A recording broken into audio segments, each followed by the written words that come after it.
So it's July 1st, and the deadline set by South Africans to have all illegal immigrants out of their country has expired. The deadline was yesterday, June the 30th, and it has expired. And we've seen South Africans move back to the streets and marching with the same demands. They want the foreigners out of their country, rightfully so. Now, I want to revisit this issue, but this time round, I want us to put emotions aside. Let's put sentiments aside and let's look at the facts surrounding the issue of xenophobia. As we know, xenophobia is something that has historical layers to it because it's not something that has started yesterday or today. It's something that started back in the 90s because it was experienced in 1998, in 2008. We had it in 2015, 2019, and currently in 2026, we're still experiencing the same thing. And the sentiments by South Africans are still the same. They don't want foreigners in their land. They don't want people to come and take their jobs or grab their resources, which is still, as I said before, rightfully so. They have the right to to say that. They have the right to think that because statistically they have a lot of the black South Africans are still unemployed. And there's the crime rate in the country is still high, and basically the marginalization of the black people is still significantly high in South Africa.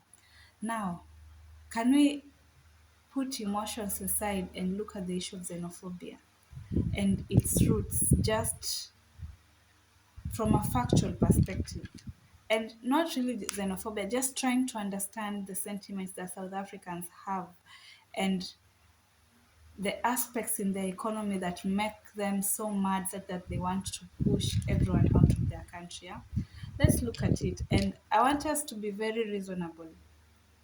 And because we're just looking at facts, we're not looking at the fact that other African countries helped South Africa in the anti-apartheid movement. We're not looking at that. We are looking beyond all of that, beyond what other Africans did. We are looking beyond all of that, and we're just looking at what we have currently and the numbers that you have currently and what they are saying and the information and data that you have currently. Yeah, so according to the recent census that was conducted in South Africa, the country has a population of about roughly 64 million people. Yeah, and of these 64 million people, around 81.4% of them are black South Africans, while 7.3% are white South Africans, and the other smaller percentages are for other ethnicities or other races such as the Asians.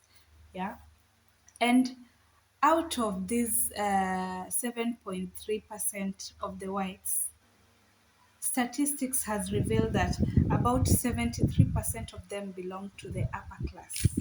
73% of white South Africans belong to the elite class, basically the wealthy, while 9 to 14% of the black South Africans are elites. You can see the disparity because the whites are 73% of them are wealthy or rich, while 9 to 14% of black South Africans are wealthy or rich.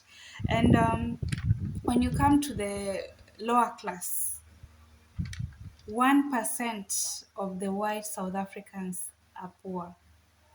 While in contrast, 64% of the black South Africans are poor. You can see the difference, yeah? And the whites have the highest average annual income, while definitely, of course, you know who has the lowest average annual income? The black South Africans. And I'm not just stating random figures. This is from a 2022 and 2023 income expenditure survey that was conducted among over 200,000 households in South Africa. Yeah? And a report by the World Bank further revealed that 80% of the poor South Africans are considered to be chronically poor, meaning a larger percentage of the blacks who are poor in South Africa are chronically poor. Yeah? And we'll go further into the statistics. And our World Bank report also reported that uh, A World Bank report further reported that only 25% of all South Africans fall into the middle or upper class. This is to mean that in terms of wealth concentration, there's a lot of wealth that has been concentrated by the among the wealthy people, and the gap between the wealthy and the poor is so wide because the rich are rich and the poor are poor. And from the statistics that I've just given, it shows that a majority of the black South Africans are the ones who belong to the poor category. Yeah. And there's also a report that was provided in 2017 by the South African government regarding it's a land audit report. And this report basically showed land ownership in terms of race in South Africa. And from this report, funny enough, 72% of land in South Africa is owned by the white people. That is classification of land ownership. This is agricultural and farmland in South Africa. 72% of it is owned by the white people, 15% is owned by colored people, 5% is owned by the Indians, and only 4% of South African land is owned by the black South Africans. Now take a moment and reflect about all the statistics that I've just given you. Yeah? Clearly we can see the real owners of who the real owners of South Africa are. You can see. And I'll go further to give you more details. Yeah. Out of the total population of South Africa, the recent data reveals that about only 3 to 5% of the both the documented and the like there is a only 3 to 5% of the total South African population is for the both documented and undocumented immigrants. And that is to include even the African immigrants that are currently evacuating the country. They form only 3 to 5% of the South African population. Yeah? Yet they are the problem. Let's continue. Yeah? Now, the main issue that has been raised, as I said before, the main issue that has been raised by the leaders of the xenophobia movement has been about jobs. Yeah, jobs and foreigners taking up their resources. Basically, unemployment has been a major concern among them, which is they have the right to complain about unemployment. Yeah, but if you look at these statistics, I'm not an economist, but I'll try to analyze this. What I know is that anyone who controls land controls means of production. Yeah. And in this case, we have white people owning more than half of the South African land. And it's not only agricultural and farmland, they even own a larger percentage when it comes to the corporate lands, meaning they're the ones who control production, they're the ones who control most of the businesses. Yeah. Yet the real South Africans, the ones who call them, the ones who are referring to themselves as the patriots of their country, they only own 4% of their land. I have not researched on the statistics that on the land that illegal the immigrants own in South Africa, but definitely if it's not included in the statistics, it's not more than the whites. Now reflect on this.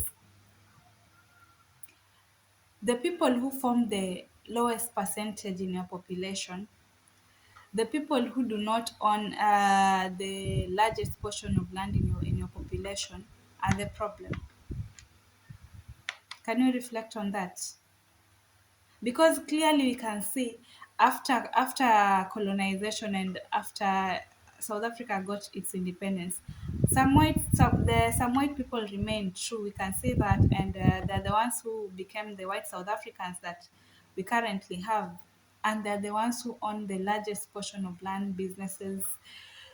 Basically, they control the means of production in most countries, and the main sentiment by South African has been employment, lack of employment.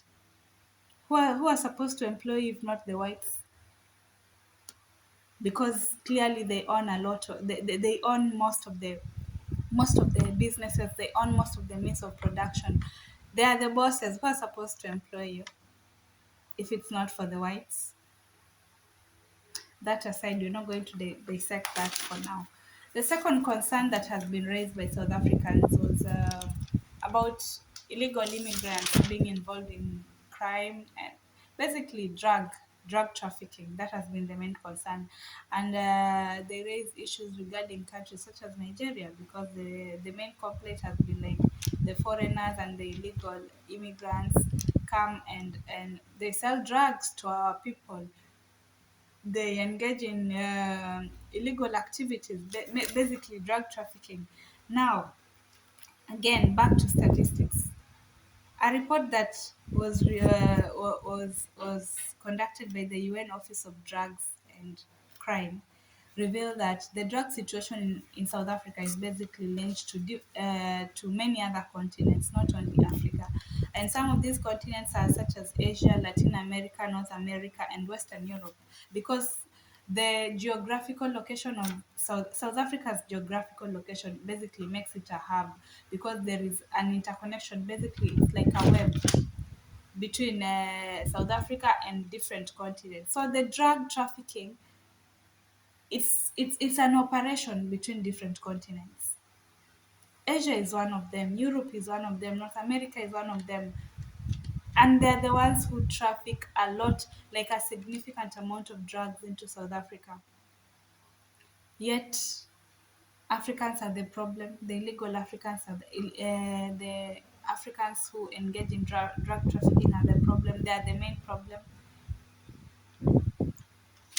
On to the next issue of concern. We'll not talk about that. So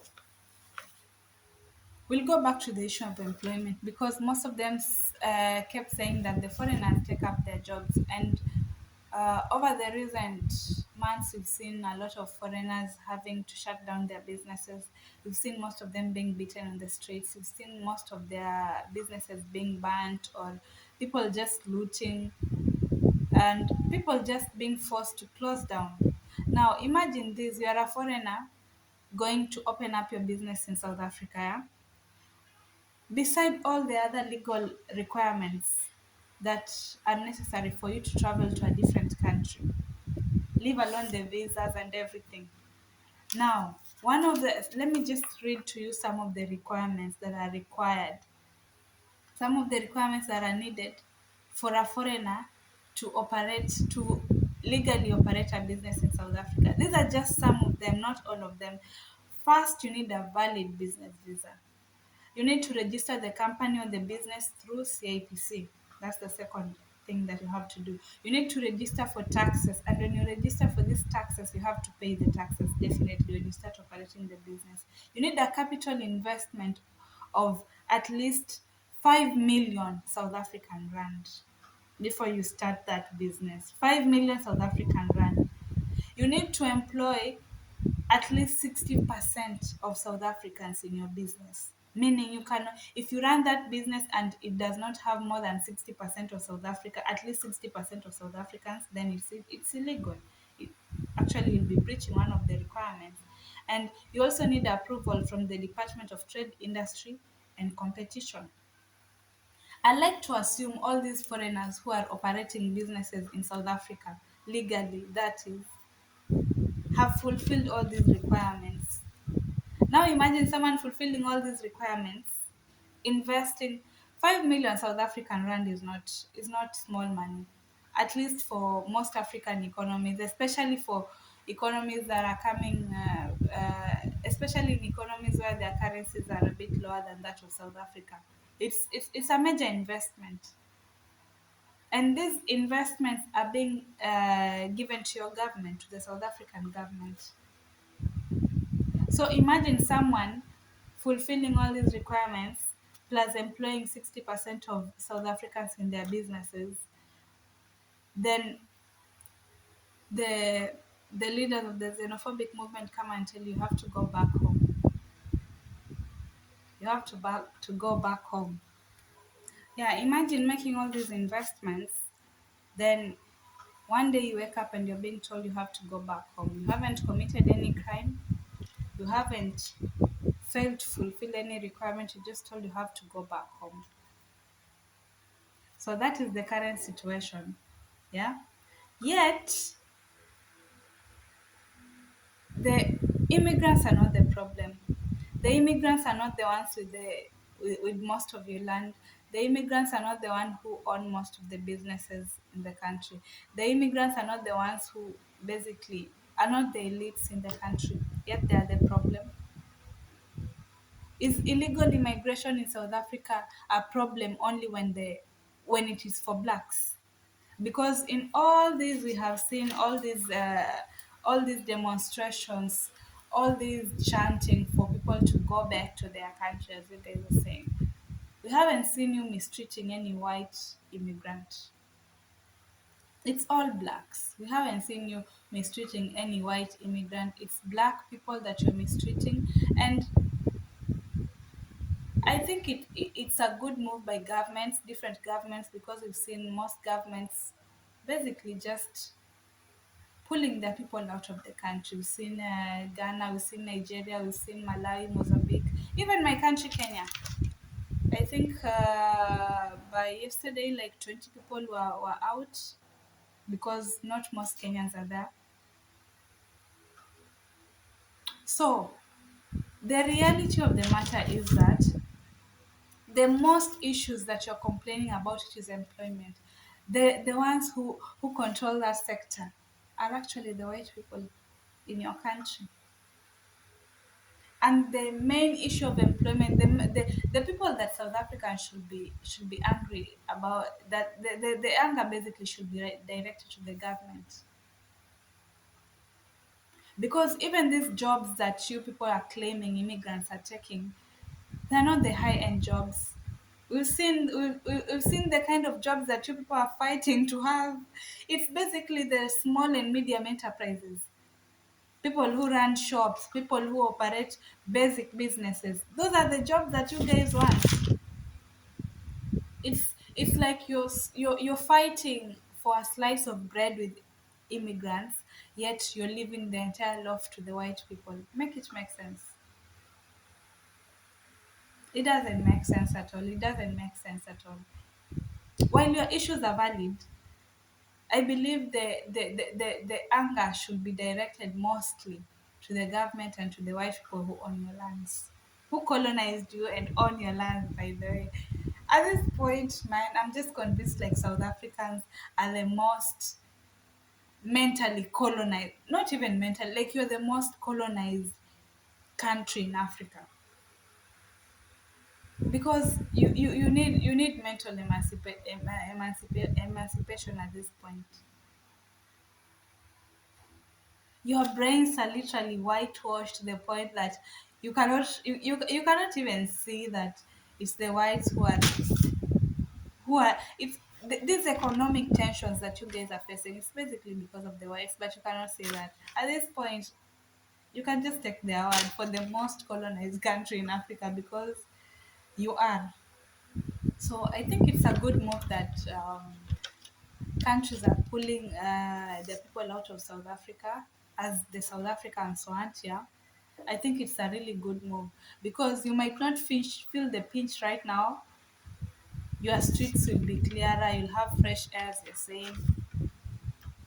Shops will close, but eventually, and we can even say that because at one point we saw your president trying to reason with countries such as Ghana, trying to plead with them not to end their business contracts.